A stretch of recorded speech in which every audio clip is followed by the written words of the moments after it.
भजन मैं तार कोट कर रहा आगाज आगाज का मतलब है शुरुआत।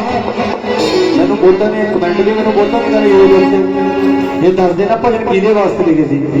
रमन भाई की हत्या करी गई सी जेल के विच जमुना नगर के विच। उन्हां दे मुताबिक यह मुकेश कांगड़ा जी ने भजन लिखा सीगा। उन्होंने भजन मैनू शेयर करा सीगा भी तू बेटा रिकॉर्ड करवाना है।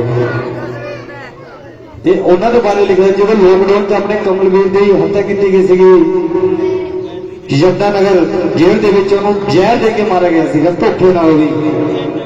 उन्होंने मुताबिक यह भजन रिकॉर्ड कराया।